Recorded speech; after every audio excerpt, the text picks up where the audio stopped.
예, 안녕하십니까. 신천지 푸른하늘입니다. 오늘 영상은 2023년도 8월 2일자입니다. 어제 올려드린 영상은 장막성전 이야기 1편이고요. 오늘 지금 올려드린 영상은 2편입니다. 제가 오늘 2편까지만 끝내려 했는데 또 뒤에 좀 더 전개시켜야 될 내용들이 있어서 3편까지 진행을 시키도록 하겠습니다. 그중 오늘은 2편에 해당되겠습니다. 장막성전 이야기를 지금 계속하고 있는데요. 첫 번째 시간에 유재열 일가가 장막성전을 만들어서 종교 사기 집단을 만들게 됐던 배경들을 잠시 유추해 볼 수 있는 내용들이 첫 번째 시간에 있었습니다. 그 내용을 한번 간단하게 되짚어 보고 진행시키도록 하겠습니다. 일단 유인구 씨는 1950년 10월 28일 특별조치법 위반 등으로 징역 15년을 받았어요. 그리고 또 그 유인순도 1954년 1월 4일 국가보안법 위반, 또 국방경비법 위반한 걸 보면 북한을 왔다 갔다 했던 것 같은 그런 느낌이 들어요. 그런 혐의로 5년의 징역형을 받고, 또 61년 6월 8일 국민의료법 위반 징역 6년, 또 집행유예 8년을 받았고요. 유인구 씨 아우인 유인수는 의대 출신인 의사로서 월북했다는 소문도 있고요. 또 북계 고위층이 되었다는 설도 있고, 아무튼 사상적으로 완전히 좌익에 물든 그런 집안이라고 볼 수 있다. 즉 북한의 어떤 부역자 역할을 상당히 많이 했고요. 정상적인 사회생활이 좀 어렵다고 판단이 이제 들었을 겁니다. 자기들이 봤을 때. 그 다음에 또 하나 또 봐야 될 게 뭐냐면, 또 1923년 10월 12월 20일생인 유인구 교주와 그의 장남인 유열 씨는 1968년 8월 7일 부자간의 인연이 해소됐다는 것은 이제 부자지간이 아니라는 거예요. 법적으로는. 그 이유가 유재열이가 백부인 유인선에게 입양이 되었다는 겁니다. 분명히 자기 아버지가 살아있음에도 불구하고 부자지간의 연을 끊어버리고 백부인 유인선에게 입양을 시켰다는 거예요. 이거 좀 쉽게 납득이 안 되죠. 이것은 유인선이 자녀가 없는 이유도 되겠으나 이탈자들은 병역을 기피할 목적이라고 주장하고 있다. 어제 제가 올린 영상에 어떤 분이 댓글을 다셨던데, 이때 당시만 하더라도 독자 같은 경우, 지금은 어떤지 모르겠는데 독자인 경우는 군대를 가지 않는 그런 어떤 때가 있었어요. 예전에는. 지금은 어쩐지 모르겠는데, 아무튼 이것은 유인선 씨가 자녀가 없는 이유, 즉 유재열이 백부가 자녀가 없으니까 유인선 밑으로 들어가서 독자로서의 어떤 역할을 할 수 있었을 거고, 이걸 이용해서 병역을 지금 기피할 목적이 있지 않았나, 이런 생각이 듭니다. 어쨌든 유재열 씨는 군대를 갔다는 얘기는 들어본 적이 없죠. 그 어린 종 역할을 하면서 지금까지 군대를 갔다는 얘기를 들어본 적이 없습니다. 그렇다면 이 부분은 상당히 의심이 되는, 즉 합리적으로 병역을 기피할 목적으로 백부에게 이렇게 양자로 지금 들어갔을 가능성이 상당히 커 보입니다. 그러니까 이런 것들을 통해서 우리가 알 수 있는 것은 유재열 씨가 또는 유인구 씨가 정상적으로 뭐 계시를 받아가지고 장막성전을 차리고 그러진 않았을 것 같고, 뭔가 정상적인 사회생활을 하기가 어렵다고 생각이 드니까 이런 병역 기피라든지 아니면 다른 불법적인 어떤 방법을 저질렀는 것에 대해서 정상적인 사회생활이 어렵다 보고 종교를 이용해서 종교 사기 행각을 하기 위한 목적으로, 그러면서 자신의 일신의 안위들을 위해서 이렇게 하지 않았을까, 이런 이제 유추를 좀 해볼 수가 있을 것 같습니다. 그 다음에 또 하나가 좀 이 부분이 또 눈에 확 들어오던 부분인데, 아무튼 유인수가 아닌 유인구는 사상 전과 때문에 사회적으로 출세할 뜻은 단념하고 종교의 뜻을 두게 된다. 사회적으로 출세할 뜻은 단념했다라는 것은 이제 사상 전과가 있잖아요. 이때 당시는 북한 부역자로 그러면 정상적인 사회생활을 하기도 어려웠을 거고요. 연좌제라 해가지고 그 집안 가족들 전부 다 문제가 지금 그 사회적으로 연좌제가 그때 당시, 지금은 연좌제가 없지만 이때 당시는 막 연좌제라 해가지고 가족 조상까지 다 뒤집어 찾아보고 해가지고 북한하고 뭐 관련이 있는지 없는지 막 찾아서 이잡듯이 잡아가지고 괴롭히고 했던 그런 어떤 때이기도 하거든요. 그렇기 때문에 아마 유인구 입장에서는 자기의 전과라든지 가족들의 어떤 전과들 이런 것들 통해서 정상적인 사회생활을 하기 어렵다고 판단하고 오히려 종교를 가지고 사기를 치려고 생각을 하지 않았을까 하는 그런 어떤 생각이 좀 드는 그런 부분이었습니다.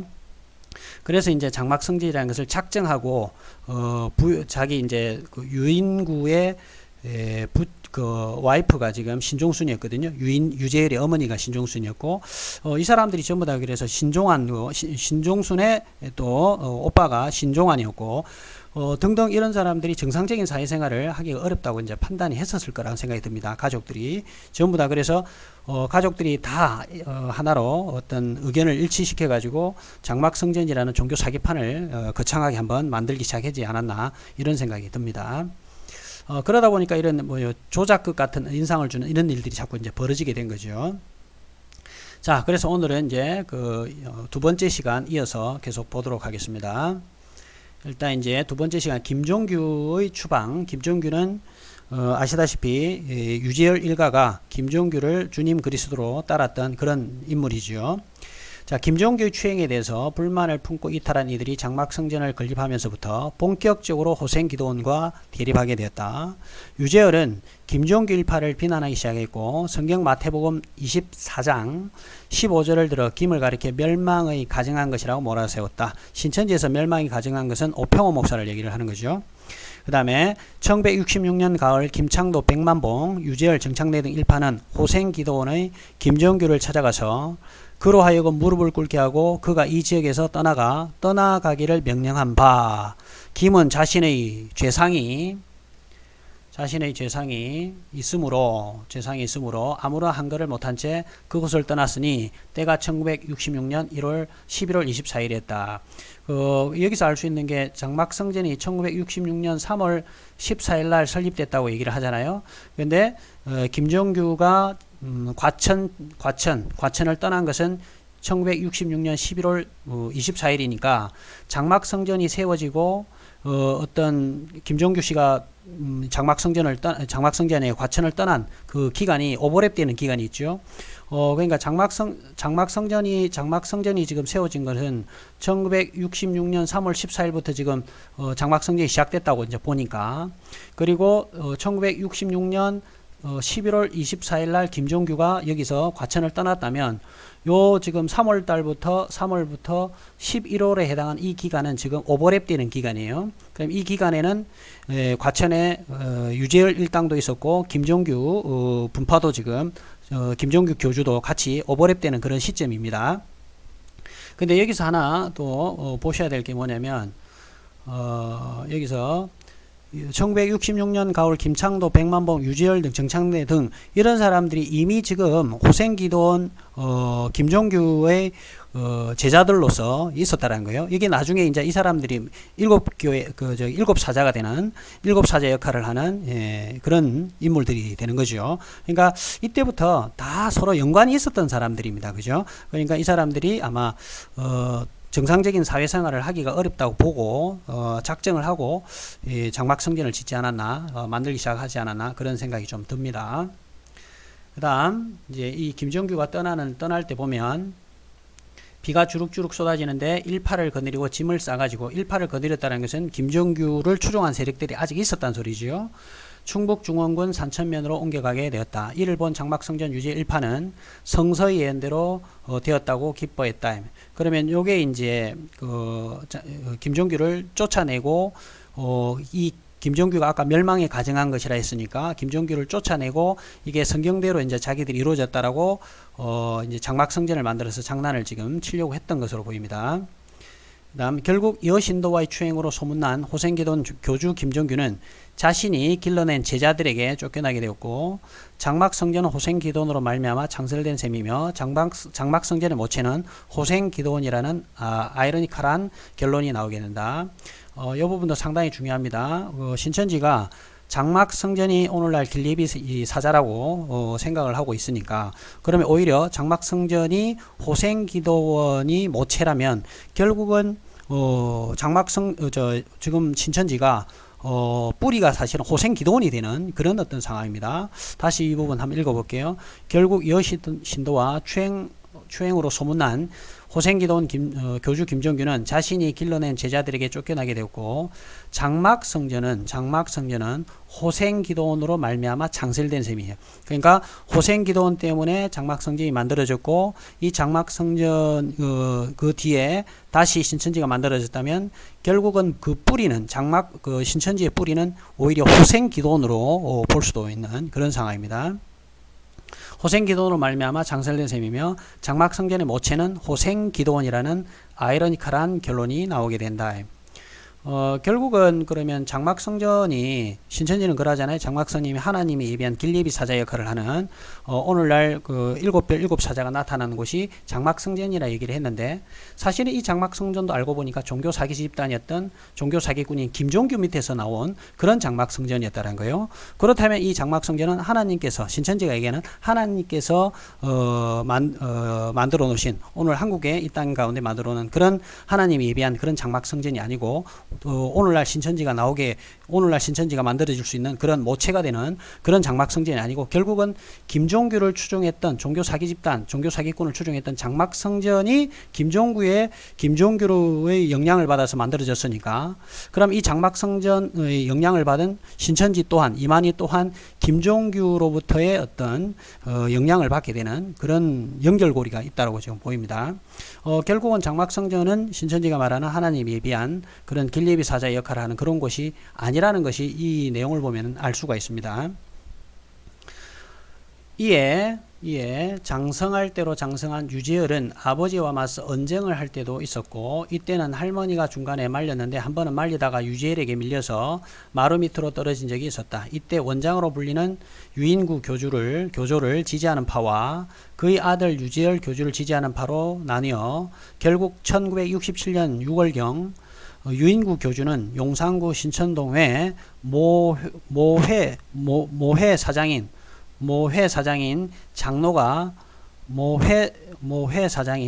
장로가 마련해준 집에서 약 1년간 집회를 했다.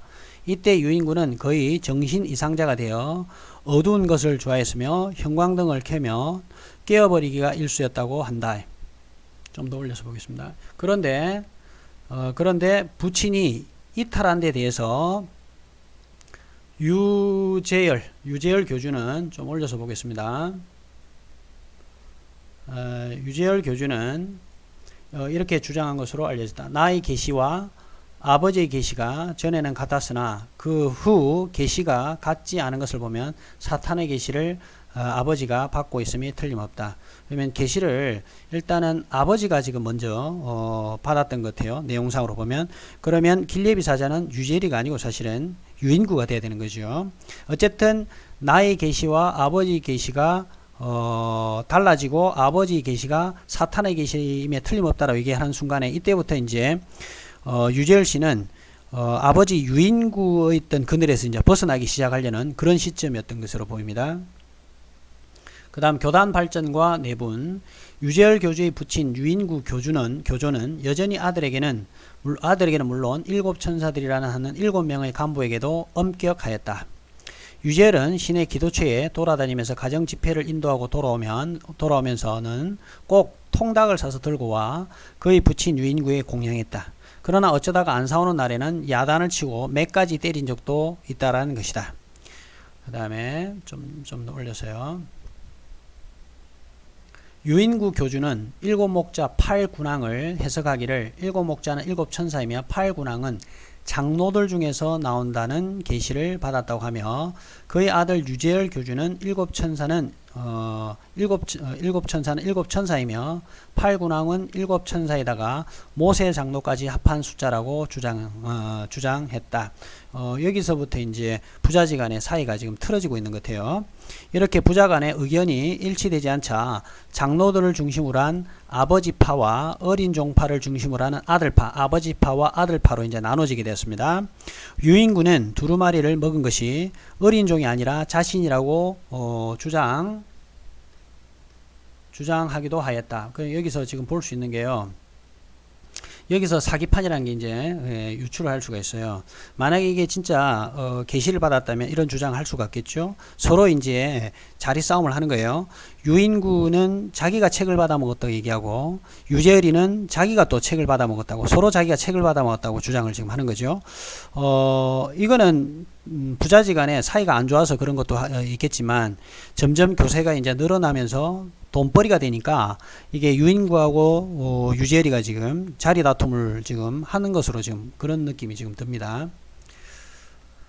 그 후 약 2년이 지나자 그의 부친 유인구는 다시 장막성전에 돌아왔으나 계시나 환상도 보지 않고 죽은 사람이나 다름없이 지내고 있는데, 이때부터 유재열 교주는 자기의 부친과 자신이 성서에 기록된 두 증인이라고 주장하고 있다. 이제 이때부터 유재열이가 구체적으로 두 증인이라는 것을 언급했네요. 유인구하고 유재열, 이 사람들이 자기가 두 증인이라고 얘기를 한 거죠. 신천지에서도 두 증인의 강조를 많이 하죠. 신천지에서 두 증인이 이만희 씨하고 홍종효라고 얘기를 하는데, 장막성전에서도 장막성전에서는 두 증인을 유재열과 유인구 이렇게 했습니다. 자, 그 다음에 아주 중요한 내용이 좀 나와요. 여기에 이렇게 장막성전 이야기에 이만희 씨가 나올 거라는 상상을 못 했는데, 여기에 보면 아주 재밌는 내용이 나옵니다. 67년 2월 경북 청도 출신 이만희는 장막성전에 들어가, 그러니까 67년도에 장막성전에 이제 들어간 것 같아요. 들어가서 재산을 다 털렸대요. 재산을 다 털리고 사기를 당했다고 하면서, 뭐라고요? 예, 사기 당했다고 그래. 사기 때문에. 신천지는 장막성전이 오늘날 길리비 사자이고 세례 요한격 사명자 같은 역할을 한다고 얘기를 하면서, 정작 실상으로는 67년도 2월 들어갔던 장막성전에 들어갔던 이만희 씨는 장막성전에서 재산을 다 털리고 나서 사기를 당했다. 사기를. 그럼 사기를 당했다고 하면서 이탈하는 거예요. 사기를 당했다고 이탈하는 거예요. 뭐 다른 특별한 이유가 있었던 게 아니고요. 이탈하였으며 71년 9월 7일에 이만희에 의해 40여 개의 항목의 혐의로 고소를 당하고 유 교주와 김창도는 법정에 서기까지 했다. 결국은 이만희 씨는 오늘날 길예비 사자라고는 유재열 교주를 유 씨를 결국은 뭐 세례안격 사명자 첫 장막이라고 지금 생각을 했던 게 아니고요. 야, 너 사기꾼이야 하고 고소를 한 거야. 너 믿다가 재산 다 털리고 네가 했던 거짓말, 사기 행각에 사기를 당해가지고 지금 이 꼬라지가 돼서 재산 다 털렸어. 라고 한두 가지가 아니고 40여 개의 항목의 혐의로 고소를 당했다고 고소를 해가지고 유교주하고 김창도하고 법정에 서기까지 했습니다. 지금 예전에 이제 이만희 씨가 유재열 씨를 고소를 해가지고 유재열 씨하고 김창도가 이제 법정에 선 건데, 저는 이제 제가 좀 유추를 해보니까, 이만희 씨가 왜 그러면 1980년도에, 1980년, 언제죠? 10월 26일 날, 이때 왜 이만희 씨가 구치소에 가게 됐을까라고 생각을 좀 해봤었거든요. 이만희 씨는 오평호에 의해서 고소를 당해서 갔다고 얘기했는데, 제가 봤었을 때는 유재열 씨에게 고소를 당해서 간 것 같아요. 그런데 이제 이만희 씨가 구치소에 가가지고, 왜 구치소에 가서 거기 있는 기간 동안에 왜 구치소에 가게 됐는지에 대한 명확한 지금 증거가 없거든요. 법원 판결문이나 이런 게 지금 우리가 없기 때문에. 그런데 제가 유추해 보건데 이만희 씨가 아까 그 유인구 씨가 왜 그 북한의 부역자 역할을 하고 이런 짓을 했지 않습니까? 그런 내용들을 아마 이만희 씨가 편지 내용이라든지, 이만희 씨가 편지를 썼다고 그러는데, 그 80년대 편지 같은 걸 썼다고 지금 얘기를 이제 하잖아요. 근데 그 전에 제가 봤을 때는 이만희 씨가 이런 고소등을 하면서 그 내용에 이제 북한 부역자 역할을 했고, 과거에 유인구라든지 이런 사람들의 북한에서 내려와 가지고 부역자 역할을 하면서 어떤 북한과 연관되어 있는 이런 하여튼 좋지 않는 이런 내용들을 이만희 씨가 기술을 해가지고 뭔가 보내지 않았을까. 그러니까 그런 부분들이 아마 허위 사실이라든지 이런 걸로 고소를 당하지 않았을까 이런 좀 생각이 듭니다. 그래서 이만희 씨가 어쨌든 이제 구치소에 가게 된 이유는 명예훼손이라 그러잖아요. 신천지에서는 명예훼손으로 가게 됐는데 종교를 가지고 너희가 배도자다 멸망자다 해가지고 가가지고 구치소에 가가지고 징역을 그 구치소에 가가지고 그런 100일 넘게 있을 수가 없거든요. 뭐 상식적으로 그런데 제가 봤을 때 이 명예훼손이라 분명히 명예훼손으로는 가기는 간 것 같은데 제 생각에는 유인구 어떤 집안에 대한 그 북한과 연관된 내용들 이런 어떤 잘못된 내용들 하여튼 우리가 지금 밝혀져 있는 이 내용 플러스 뭔가 이만희 씨 나름대로 뭔가 추가적으로 적었을 가능성이 있어요. 그게 이제 허위 사실이고 명예훼손이 돼서 아마 이만희 씨가 구치소에 가지 않았을까. 저는 그런 생각이 지금 듭니다. 그러니까 너희들이 배도자다 멸망자 해가지고는 구치소에 갈 일이 없어요. 사실은 지금 제가 이만희 씨 보고 너 종교 사기꾼이다 얘기한다고 이만희 씨가 지금 저를 고소를 할 수 있을까요? 고소를 못 하죠. 고소를 하더라도 뭐 법정에서는 제가 사기꾼이라는 것을 밝혀내면 되는데, 그리고 종교적인 어떤 비판을 한다고 해서 쉽게 이렇게 구치소에 가거나 하지는 않거든요. 근데 명예훼손으로 갔었다 이 말은 뭔가 명예를 훼손할 만한 분명히 일들이 있었을 거라고 보이고요. 제 생각에는 북한과 연루되어 있는 이런 내용들과 관련된 그런 내용을 기술하지 않았을까 이런 생각이 듭니다. 이거는 향후 좀 더 좀 살펴볼 필요가 있을 것 같고요. 그런 법정 내용 사실들을 저도 좀 추적을 지금 하고 있는 중입니다. 입수가 되면 말씀드리겠습니다. 자, 이후 강화도 출신 이용길은 일곱 천사 중의 하나인 미카엘 천사 김창도 종말이 가까웠으니 군대를 피하라는 말을 듣고 훈련소에 탈영하여 장막 성전에 숨었다가 70년 12월에 자수하기도 했다. 또 평화시장 장모 씨는 700만원의 거액을 들여 교단의 발전을 위해서나 교주를 비롯한 간부들의 비행을 보고 그대로 탈퇴했다고 하면서 다음과 같이 증언했다. 처음에 그들이 틀림없이 하나님의 명을 받고 역사하는 줄 알았더니 나중에 보니까 틀렸습니다. 내가 신 평화시장 4층에 서울 집회소를 내고 어린 종을 데려다가 집회를 하면서 숙소를 우리 집에 하겠다고 했더니 그건 내 마음대로 하겠으니 그리 알라고 하더군요. 그래서 돈 10만원을 주었더니 세종호텔 309호실에 자리 잡았어요. 무슨 일이 있어 한 번은 갔더니 방 안에 양주병이며 양담배가 있지 않겠어요?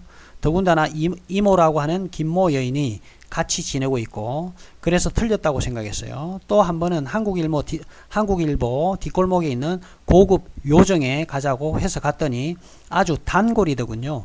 교주와 김창도, 이 교주는 유재리입니다. 김창도와 갔었지요.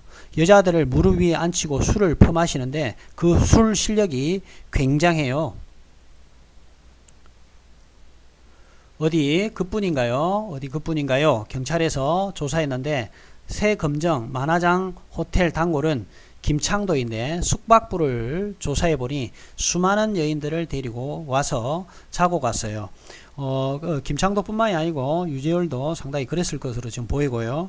앞전 1편에 제가 왜 유재열 씨가 김종규 밑에 있으면서도 꽃집 여자를 건드려서, 처녀를 건드려서, 학생이라 했나요? 여학생을 건드려서 임신을 시키고 했던 그런 트러블 메이커처럼 이렇게 기록이 되어 있었지 않습니까? 그래서 이미 유재열 일가 자체가 이미 좀 썩을 대로 썩어 있었던 그런 집단이고 정상적인 사회생활은 하기가 어려웠을 거라고 지금 판단이 듭니다. 그러니까 이미 이양 사기 치는 거 뭐 제대로 치겠다라고 해가지고 지금 어느 정도 돈도 들어오고 그 다음에 어느 정도 신도들이 결성이 되니까 더욱더 아주 가열차게 세속화되고 아주 더러운 짓을 지금 해왔던 것 같습니다. 그래서 서울 집회소고 뭐고 다 때려치우고 나와버렸어요. 70년 4월에는 장막성전의 실력자이던 예비역 대령 신모 씨가 탈퇴를 했고, 이어 일곱 천사 중 하나인 백만봉은 교주와의 삼각관계로 탈퇴했는데 그 내박은 백씨 애인 선우영의 양을 백씨가 없는 사이 교주가 범했다는 것이다. 그러니까 이제 백만봉이도 이탈했는데 이탈한 이유가 교주였던 유재열 씨하고 백만봉 씨 사이에 어떤 한 여자를 두고 삼각관계 때문에 그래서 이제 이탈을 한 거 되고 백만봉이 여친을 갖다가 이제 건드렸다는 거죠, 교주가. 그 다음에 또 일곱 천사 중 하나인 신광일도 신앙상 동조할 수 없다고 하여 70년 9월에 이탈해버렸고 장막성전의 실권자인 교주의 외삼촌인 제사장 모세장로도 이탈해버렸습니다. 그러니까 이미 이만희 씨는 1979년에 편지를 썼다 그러잖아요. 그러니까 이건 새빨간 거짓말이에요. 일곱 사적에 편지를 보냈다는 자체가 말이 안 되는 거죠. 그 다음에 계속 읽어보겠습니다. 이쯤 되자 내부는 흔들리기 시작했고 많은 신도들이 이탈했으며 더구나 69년 11월 세상 끝날설이 공수표가 되자 이게 이제 장막성전이 1966년도부터 시작해가지고 1969년 11월 여기까지가 시한부 종말론 3년 반 시한부 종말론을 쳤다가 이게 부도가 난 거예요. 그러니까 부도가 날 수밖에 없죠. 종교 사기 집단인데 이게 지금 이 말이 맞겠어요? 부도가 났죠. 그래서 이런 공수표가 되자 이에 의혹을 품은 많은 신도들이 장막성전을 떠났다. 이렇게 되자 이탈하려던 신도 심재권 씨는 미카엘 김창도에게 맞아 고막이 파열되었고 김옥선은 신경장애를 일으켰고 이연길은 안면상처를 받았다. 여기 보면 이제 심재권 씨가 미카엘 김창도에게 맞아 고막이 파열되고 이 얘기 나오잖아요.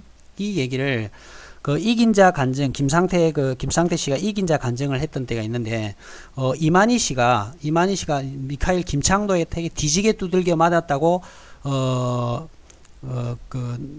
이긴 자 간증을 했던 이 김상태 씨가 이렇게 막 얘기를 하는 내용이 나와요. 김창도에게 이만희 총회장이 막 니주구리가 될 정도로 맞았다고 얘기를 하는데 사실은 이제 이게 심재권 씨가 이렇게 두들겨 맞았다는 내용인데 이긴 자 간증을 했던 김상태는 이 이름을 심재권 대신 이만희를 싹 집어여서 간증을 했던 거예요. 그러니까 이런 내막을 보통 사람들은 뭐 신천지 교리라든지 실상을 잘 모르는 사람들은 이제 속히는데 저는 이 내용들을 지금 알고 있다 보니까 김상태 씨가 했던 거짓말이 새빨간 거짓말이라는 것을 이제 금방 잡아낼 수가 있었던 거죠. 이런 것들 그러니까 신천지는 장막성전에 있었던 사건 중에서 특히 그 중에서도 이 현대 종교의 성별지 탁명환 소장님이 적은 이 글들을 바탕으로 이만희가 소설을 많이 만들었어요. 그래서 이만희 씨의 어떤 증거, 실상의 증거는 어디에서 나온 거냐면 현대 종교에 나온 자료들이 대부분이에요. 그래서 그걸 보고 뺏기고 외워서 달달달 외워가지고 지금 실상이라고 끼워 맞춰가지고 이만희가 지금 얘기를 하고 있는 거예요. 그다음 그러니까 이제 현대 종교 증거 자료 없어졌다고 난리를 치는 게 이만희가 난리를 치는 거잖아요. 그러니까 이만희가 현대 종교라든지 성별지 증거 이 자료를 부정할 수가 없어요. 부정할 수가 없는데 이만희 씨는 자기가 필요한 것들, 신천지에서는 자기가 필요한 것들만 딱 가져다 쓰고 이런 실제로 이만희 씨 정체가 드러나는 이런 내용들은 싹 숨기고 이렇게 얘기를 하죠. 그러니까 선악과라고 인터넷이라든지 유튜브라든지 블로그라든지 이런 걸 못 보게 하는 겁니다. 이때 때리면서도 김창도는 모세도 애굽 사람을 때려 죽였다라고 하면서 이 얘기를 김상태가 그대로 얘기해요. 그대로 자신의 폭행을 합리화시켰다고 한다. 그런데 장막성진이 가장 타격을 심하게 받은 것은 전도부장이었던 송모 전도사의 이탈이었다. 70년 7월 송 전도사의 이탈은 교주를 비롯한 간부에게 충격을 주었고 그에 따라 많은 신도들이 이탈했다. 1966년 3월 1일부터 1260 이거죠. 그죠? 이게 3년 반 시한부 종말론을 때렸던 거예요. 1966년 3월 1일부터 1260일이 지나면 세상은 불바다가 되고 이게 이제 전쟁이 다시 일어난다는 거. 이때 불바다는 전쟁이 다시 일어나서 이 환란에서 살아남기 위해서는 이게 이제 환란 계시록 7장에 나오는 그 환란, 이 환란에 살아남기 위해서는 과천의 장막성전으로 오라고 하였는데 그 마지막 때가 1969년 11월 1일이었으니 그때가 전성기였고 이후 신도들은 줄어들기 시작했습니다. 시한부 종말로 부도가 났으니까요. 현재 안에 불어나는 내분, 현재의 내분은 계속되고 있으며 72년 5월 한 익명의 신도가 장막성전 교주와 간부들의 비행을 열거하여 내무부 장관에게 진정서를 제출하여 경찰의 수사를 받기도 했다. 이렇게 돼 있죠.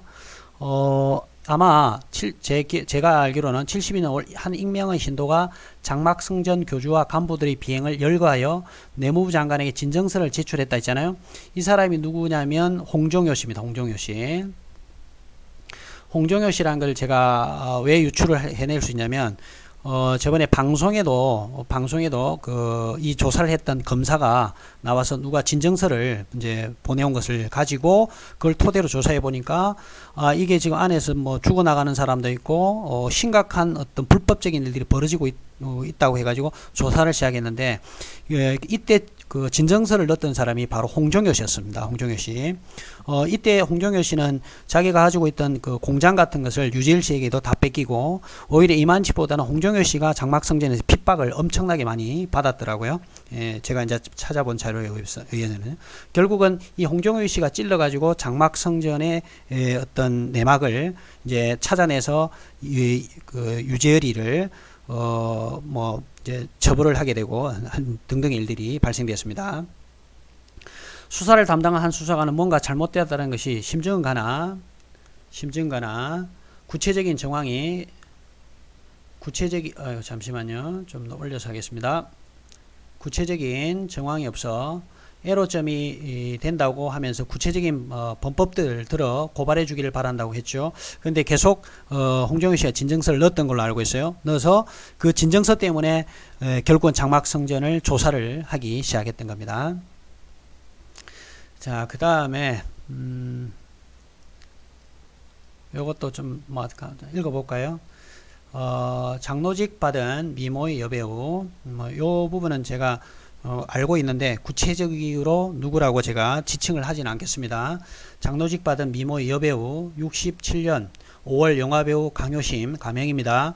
영화배우 최모씨의 전처 영화배우 최모씨의 전처인데 강효심 양이 몽시를 받고 가천 장막성전에 들어왔다. 강양은 꿈을 꾸는데 장롱이 있고 서랍 7개가 있는데 차례로 서랍을 열어보았다. 마지막 서랍을 열어 제키니 금은보화가 쏟아져 나왔다. 이게 꿈을 꿨다라는 거예요. 이 강효심이가요. 이후 강양은 이상야릇한 이 꿈을 풀기 위해 여기저기 절에도 가보고 점쟁이에게도 가보았으나 이렇다 할 해답을 못 얻었다. 그래서 어떻게 수소문하여 장막성전을 알게 되었고 퇴역배우 전모 여사와 함께 장막성전을 찾아와서 설교를 들으니 7천사, 7대접, 7교회 등 7수에 관한 설교를 하는데 바로 이곳이 꿈에 현몽된 마지막 서랍 7번째 있는 라고 믿었다.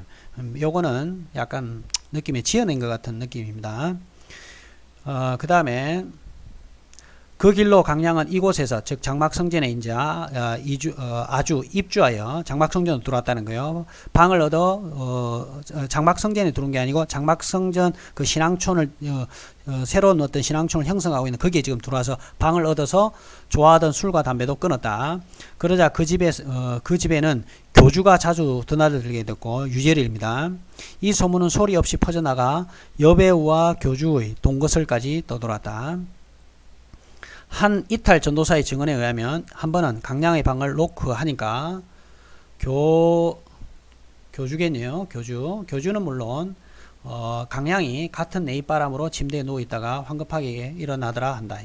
이런 일련의 사실을 미루어 교주와 여배의 관계는 헛소문이 아닌 것 같았으며 꼬리 무는 추문과 신도들의 눈총에 못 이긴 강양은 약 6개월 후 그곳을 나와서 다시 영화계와 연예계 심혈을 기울이고 있다. 교주와 미모의 영화배우 정사설은 충분히 화제거리가 되었고 마을 불신자들은 물론 호사가들의 입에 오를 수 있는 쇼킹 정보였으나 끝내 비밀이 지켜져 신문의 눈을 피할 수 있었다. 제가 이제 이 내막은 저는 알고는 있습니다. 알고는 있는데 제가 이제 어떤 허위 사실 아니고 어떤 사실 적시를 해서 문제가 생길 수 있기 때문에 제가 얘기하지 않겠습니다. 필자가 확인하기 위해서 문제의 강양을 만났는데 자신이 그곳에 들어가서 술과 담배를 끊은 사실을 시인하면서 장로직분까지 받았다고 털어놓았다. 그러나 동거설에 대해서 묻자 심각한 표정을 지으며 연약하고 불행한 한 여인의 문제가 기사화돼서 그리 좋을 게 무언가 하면서 눈물을 떨기까지 했다고 합니다. 교리 및 주장, 장막성전의 교리 및 주장은 장막성전의 강령, 하나님의 말씀을 분별하여 올바로 신앙하자. 이 시기를 알거니와 자다가 깰 때가 벌써 되었도다. 자다가 깰 때가 벌써 되었다 얘기를 하면서 이제 주장을 합니다. 우리는 오직 진리 말씀을 원하며 하나님께서 계시하신 말씀을 전한다. 기독교는 말씀의 종교이다. 이 말씀은 곧 하나님이요 그리스도요 곧 신령이다. 또 말씀은 길이요 진리요 생명이시다. 이건 뭐 성경에 다 있는 내용이죠. 말씀은 지팽이요 생수요 육신을 입고 우리 가운데 가시는 능력이요 생명이 되시다. 이 말씀은 칼이다. 칼은 신천지에서 말씀이라 하니까요. 그러니까 여기 이게 지금 신천지가 어떤 단어를 성경에 끼워 맞춰서 쫙 쓰잖아요. 장막성전에서도 이미 이런 일들이 벌어졌었습니다. 그리고 다른 사이비 집단에서도 다 그렇게 하고 있고요. 자, 우리가 가르치는 말씀은 우리의 자유로 말한 것이 아니요 나를 보내주신 하나님께 나에게 말씀하시고 보여주신 걸 그대로 옮겨줄 뿐이다. 예수께서는 비사나 비유로 아니면 말씀하지 않았는데 오늘 말세지말을 당해서는 신령한 것을 밝히 보여주심으로 그대로 일러두는 것이다. 그 다음 3번 이 말씀은 사람의 뜻으로 낸 것이 아니며 오직 성령의 감동하심을 입은 사람들이 하나님께 받아 말한 것이므로 이것을 마음대로 풀거나 억지로 풀 것이 아니고 오직 짝을 맞춰서 풀어야 한다. 이는 여호와 책이 하나도 빠진 것이 없고 하나도 그 짝이 없는 것이 없기 때문이다. 이사야 34장 16절 이용하죠. 이것도 신천지에서요. 엄청나게 인용을 많이 했다가 이 그 짝이 말씀의 짝이 아니라 그 짐승들 짝을 얘기한다는 것을 계속 안티 신천지 활동하시는 분들이 지적을 하니까 지금은 이 내용은 신천지가 쏙 들어가 버렸어요. 뭐 이런 걸 보면 신천지가 진리가 아니라는 걸 알 수가 있죠. 이만희 씨가 정말 계시를 받았다면 안티 신천지인들이 아무리 공격을 하더라도 계속 밀고 나가야 되는데 안티 신천지인들이 주장을 하거나 증거를 제시하면 쏙 들어가 버려요. 대표적인 케이스가 제가 이만희 씨가 유재리가 웨스트민스터에게 박사위를 받았다고 단에 설교를 했지 않습니까? 단에 설교를 했으면 제가 증거 자료를 내밀더라도 끝까지 밀고 나가야 되는데 그런 어떤 증거 자료에 무참히 그냥 무너지는 걸 보면 이만희 씨는 분명히 종교 사기꾼임에 틀림없습니다. 문제가 생기면 쏙 집어여버려요. 그러면 계시를 받은 게 아니라는 거죠. 자기가 진리라면 곧 죽어도 목에 칼이 들어도 밀고 나가야 되는데 사기판이라는 걸 알고 있으니까 사기치는 걸 알고 있으니까 자기들이 이제 사기가 들통날 것 같으니까 싹 바꾸는 거예요, 말을. 자, 마지막 때에 구원받을 성도에게 때를 따라 나눌 때에 따른 양식이죠. 연계설, 예언설, 역사설로 구분하며 이런 것도 신천지 다 쓰는 말이죠. 이사야서 이후의 예언설을 주로 참고한다. 그러므로 말씀은 하나님께서 각 개인의 심령에 주신 구원의 능력으로 받아들일 것이며 그 이해도 나의 구원으로부터 시작하여 가족, 사회, 국가, 인류로 뻗어나가는 것이다. 그 다음에 천사관을 보겠습니다. 7천사. 장막성전에는 다른 신흥 종교 단체와는 특이하게 7천사가 있다. 그런데 이 7천사가 한국의 과천 장막성전에 있어야 되는 이유와 근거를 그들은 다음과 같은 성경을 인용하고 있다. 또 2일 후에, 이게 계시록 15장에 나오는 내용입니다. 2일 후에 내가 보니 하늘의 증거장막 성전이 열리며 7재앙을 가진 7천사가 성전으로부터 나와 맑고 빛난 세마포를 입고 가슴 금대를 결국은 장막 성전은 이미 증거장막 성전이라는 것을 의식을 하고 장막 성전을 만든 거예요. 신천지가 뭐 증거장막 성전 얘기하는데 이미 장막 성전부터 그렇게 쓰고 있고요. 이 장막 성전이라는 것도 사실은 김종규를 모태로 해가지고 지금 나온 거예요.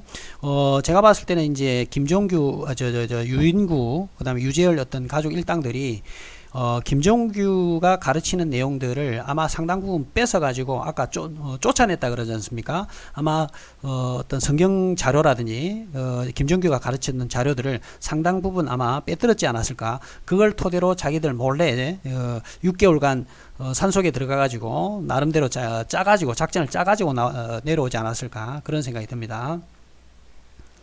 그 다음에 마지막 날의 구원은 한 나라만을 택하여 이룬다. 이게 신천지하고 똑같죠. 우리나라는 거죠. 대한민국. 그것은 해돋는 곳 동방에 있는 나라에 이루어진다. 물이 절반은 동해로 절반은 서해 쪽에 흐른다. 이게 이만희 책에 다 들어가 있는 내용입니다.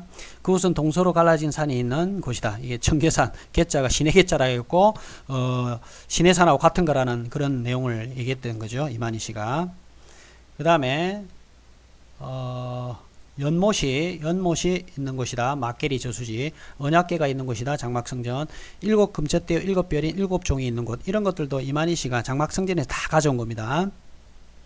그 다음에 여기에 어린 양이 나타난다. 교주 어린종, 어린 양이 나타난다 하는데 지금은 뭐 이만희죠. 신천지 교리상 신천지인들은 일곱 천사의 어린종은 배꼽줄을 자르지 않고 버리온 자 밑에서 났다. 이게 김종규 밑에서 났다라고 얘기를 하는 거예요. 그 다음에 어린 종은 유재열이는 만국을 다스릴 철장 권세를 받은 자이다. 뭐 여기는 교주 유재열이지만 신천지는 교주 이만희, 뭐 똑같은 말입니다. 지금 이게 이 글을 쓰신 분이 이 글은 지금 자꾸 요새는 이제 기억이 가물가물 자꾸 합니다. 이 글을 썼던 분이 지금 교주 유재일이라고 표현을 했지만 이 어린 종이 만국을 다스릴 철장 권세를 받은 자라고 얘기를 했던 것은 유재일과 장막성전 내에서 공공연하게 그렇게 얘기가 됐겠죠.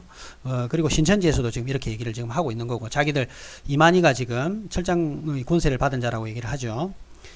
그 다음에 또한 장막성전 일곱 천사는 마태 13장 39에서 42절에 기록된 바 추수때 즉 세상 끝날에는 인자가 파수꾼 즉 천사들을 보내어 교회에 하나님의 뜻을 모르고 신자들을 미혹해 하고 스스로 선지자라고 하며 기사 이적을 행하고 귀신을 내어 쫓는 고난을 행한 불법의 무리들 심판할 것이라고 한다. 요게 이제 이것도 신천지하고 교리가 똑같아요. 신천지가 일반 교회를 염두에 두고 지금 얘기를 하는 거니까. 그리고 그 일곱 천사는 구원받을 성도들을 사방에서 모아 장막성전으로 끌어들인다고 한다. 이게 신천지하고 또 이름만 장막성전을 신천지로만 바꾸면 똑같아. 그런데 기성교회에서는 천사들을 눈에 볼 수 없는 영체, 영물로 해석하고 있는데 이들은 눈으로 볼 수 있는 육신을 가진 인간이라고 주장하고 있습니다. 실상이라는 거, 이게 이제 실상이라는 건데, 실상이라는 표현을 신천지가 이런 것을 이만희 씨가 이제 신천지를 만들면서 실상이라고 이름을 지금 붙인 거예요. 육신을 가진 인간이라고 지금 주장을 하고 있는데, 처음에 이만희 씨는 이런 의도로 얘기했어요. 천사와 일문일답을 많이 했다고 그러잖아요. 천사와 일문일답을 얘기한 것은 이만희 씨가 영계에 있는 이런 천사하고 얘기했다라는 의도로 처음에 얘기한 게 아니고요. 육신을 가진 이 장막성전에 있는 천사들하고 일문일답을 했다라는 의도로 얘기를 한 거예요. 그런데 신천지인들이 믿음이 너무 좋아가지고 천사하고 얘기했다고 그러니까 저 영계에 올라가 있는 그런 천사들하고 막 일문일답을 한 거로 좀 착각을 하고 있는 거예요. 자, 그 다음에 그 성경적 근거가 지금 이렇다고 좀 되어 있고요. 그 다음에 성경은 신구약을 통해서 일곱 천사에 대해서 여러 곳에서 증거하고 있다고 하면서 다음 규제를 제시한다. 이게 이제 장막성전에서 일곱 천사가 사람이라고 지금 얘기를 하려는 거고요. 그래서 성경 구절을 이렇게 지금 들고 있습니다. 그 다음에 또 계시록 5장 6절 4장 5절 일곱 등불 일곱 눈을 온 땅에 보내심을 입은 하나님의 일곱 영이며 이 일곱 영으로서 일곱 천사는 하나님의 진노를 담은 일곱 대접을 받아가지고 땅 위에 일곱 재앙을 내리는 사명을 띠고 왔다고 한다. 일곱 천사 중 하나인 교주 어린 종은 이사야 11장 10절에 있는 바 이새의 뿌리에서 자라난 한 싹으로서 만인의 기호로 설 것이며 열방과 만인이 그에게 복귀하여 그 가운데 있게 될 천사이며 그는 순이라고 이름하는 자이며 여호와의 전을 건축할 자이며 택함을 입은 천사이다. 여기 이제 순이 나오죠. 이만희 씨가 적은 종교세계 관심사 책에 보면 요 뒤에 순이라고 써 있어요. 이 책을 쓴 사람이 만든 사람이 누구냐면 순이라고 되어 있어요. 이만희 씨를 염두에 둔 책이에요. 그러니까 장막성전에 썼던 표현들, 그 다음에 신앙촌에 썼던 이런 표현들을 그대로 이만희 씨가 가져와서 그대로 써먹는 거예요. 그 다음에 또 어린 종은 예루살렘성 곧 교회 가운데 다니면서 불의와 불법으로 인하여 탄식을 하는 자의 이마에 인치는 사명을 받았으며 입 맞은 자만이 14만 4천 반열에 들어와 구원 받을 수 있다. 이게 신천지 교리하고 똑같죠. 지금은 이제 14만 4천이 넘어서니까 플러스 흰무리까지 얘기를 하지만 처음에는 이만희 씨가 틀림없이 14만 4천만 천열매라고 14만 4천 명만 구원받고 영생한다고 그랬어요. 또 그는 천사의 손에서 작은 책을 갖다 먹은 자로서 이만희 씨와 똑같죠. 많은 백성과 나라와 방언과 임금에게 다시 예언할 사명을 맡았다. 이제 유재열 씨를 이만희 씨로 바꾸면 똑같아요. 그리고 다른 사이비 종교들이 쓰는 교리를 그 사이비 종교 교주를 이만희 씨로 탁 바꾸면 똑같아요. 거의 뭐 흡사 막 95% 거의 일치합니다. 그러니까 이단이라는 게 우리가 여러분들이 알고 있는 그 이단이 그런 이단이 아닌 거 지금 저는 좀 다르게 지금 해석을 좀 해보고 싶은 게 사이비 집단들이 진짜 이단이더라고요. 이단. 처음에는 성경으로 가지고 딱 시작했다가 끝이 성경 끝이 딱 우리는 성경을 보면 예수님을 만나기 위해서 성경을 딱 펴잖아요. 그러면 덮어도 예수님이 딱 나와야 되잖아요. 근데 이 사이비 종교들은 처음에 성경을 펴면 예수님이 출발했다가 나올 때는 안상홍, 나올 때는 정명석이, 나올 때는 이만희, 뭐 이런 식으로 끝이 다르게 나오더라고요. 요게 또 다른 이단의 해석이 될 것 같아요. 제 생각에. 그 다음에 말세관 보겠습니다. 말세관. 세상 끝날에는 도처의 난리의 소문을 듣겠고 전쟁, 기근, 지진 등의 재난이 있겠고 그렇게 되면 자칭 그리스도와 거짓 선지자들 많이 일어나서 큰 이적과 기사를 행하며 세상 사람들을 미혹해하며 이건 마태복음에 있는 내용이죠. 모든 사람들은 이기주의자가 되고 교회는 사랑이 식어 냉랭하게 된다. 한편 복음이 이 지상 땅끝까지 다 전파되어 복음을 듣는 자가 많아진다. 그러나 이러한 말세의 결정적인 징조는 멸망의 가정한 것이 하나님 성전에 앉아 자기를 하나님이라 칭하고 입술로는 거룩한 이게 사기꾼들이 다 똑같이 이렇게 하고 있어요.